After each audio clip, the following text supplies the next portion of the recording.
staying with periodization, because I think that's a topic where there's a lot of basic principles that a lot of people just don't get. Sure. They don't understand. Sure. Where my meathead brain, the way that I try to get this out for people to absorb is I'll tell them to leave bodybuilding aside, right? Because it's hypertrophy training. Yes, there's periodization, but let's just leave that aside because it can confuse the shit out of people real quick. Yeah. And then look at the linear models that are out there, very basic, hypertrophy phase, strength phase, peak phase, whatever else I'm forgetting that's in there, strength power, with the 4 phases, right? Mm-hmm. And then after you do that, look into, block models, bump on stuff. Some of the more basic, because it's your PhDs in this. It can get it's a big rabbit hole. Sure. It's a mine. It's not a rabbit hole. Yes, many dead canaries. and then after that, kind of look at conjugate. And then when you look at conjugate, understand what the pitfalls are from that. Then once you understand those 3 in some type of separate capacity, which they're really not, but they kind of are in a way, because everything's still linear, everything's still blocked, but it's you get where I'm going here. Oh, I wrote a whole article. Yes. That whole thing. Yeah. So, just real quick, if I may. Yes. So first thing you can do when you look at periodization, you just look at all the models separately. Yes. And you start to pick out features of them, and you start to figure out sort of obvious downsides. You can look at a purely linear progression. It's just like add 5 pounds to the bar every fucking time. Starting strength. That's what starting strength is. Yeah. And you say, wow, that seems really good. And then if you think it through your mind for another 3 seconds, you go, what happens if I start missing reps and I can't add 5 pounds to the bar? What happens if a lift becomes stale for me?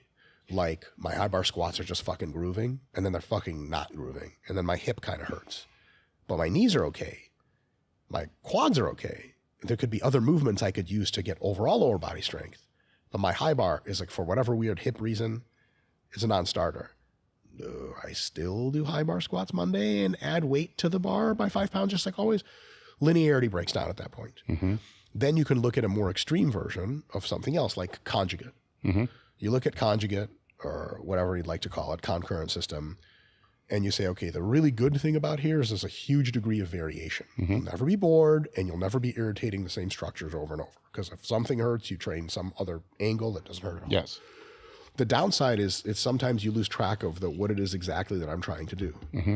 Well, I'm trying to get strong for one very specific thing that happens at a very specific time. And too much fuckery within conjugate makes people forget what the fuck the point even is. Yes. Like, yeah, man, I hit a 12 board PR with 8 chains tied around my neck. And like, sweet, what's your last bench PR? Like bench, like competition bench? Like, yeah, like it's fucking years ago. I don't care. I'm getting stronger. Like, how the fuck do you know that? Mm-hmm. I don't. Meet after meet goes to hell, and you're like, I think we need to come back to more of a semblance. So at the end of the day, whatever the demand of the sport is, and the different even types of powerlifting have different demands. Mm-hmm. For equipped lifting, because almost all of the weights you're lifting are above 100% of your raw max, yes, the amount of systemic fatigue you get from even one repetition makes that linear progression out of the gate impossible. Can you imagine a system where like squat 900 for 5 Monday?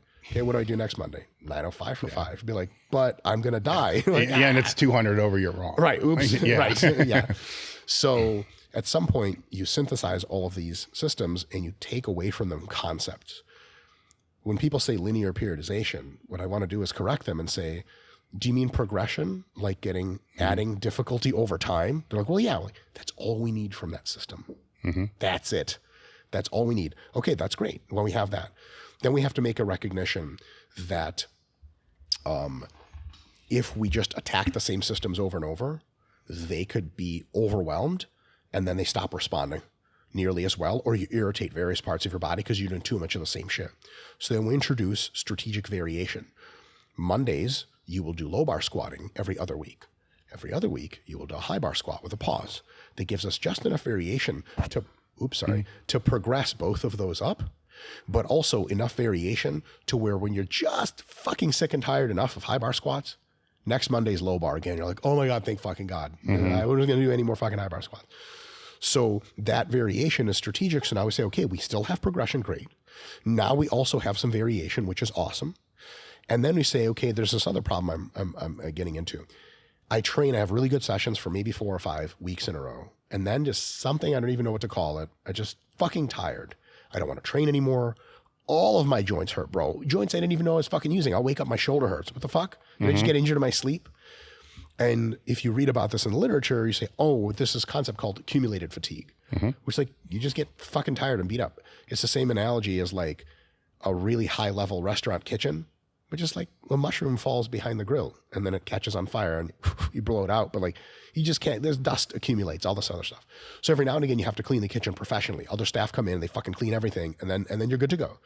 So maybe every 4 or 5 weeks, every 3 weeks, every whatever, we have a week where the purpose is to reduce the fatigue. And then you can ask the question of how do we reduce fatigue? Well, is it by doing more training? Unlikely. Like, is it by doing a completely different kind of training that's still hard?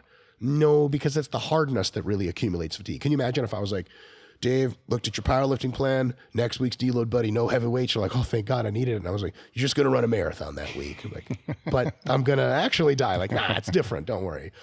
So we realize, okay, we have some progressive components, linear components where we absolutely increase weight on the bar. And that's something I think that was missed from when we leaned in as a strength culture a little too much into real extreme conjugate, was people are like, well, I should be adding to my lifts over time. Like, nah, just fuck that. Your body will know. Like, no. You have to purposefully add 5 pounds when you fucking don't want to add 5 pounds. That's how you make real gains, especially towards the end of your career.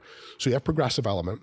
We have a variation element. We don't do the same boring shit all the time, but that's still constrained within like, well, yeah, it's high bar or low bar, but it's still a good type of decent squat.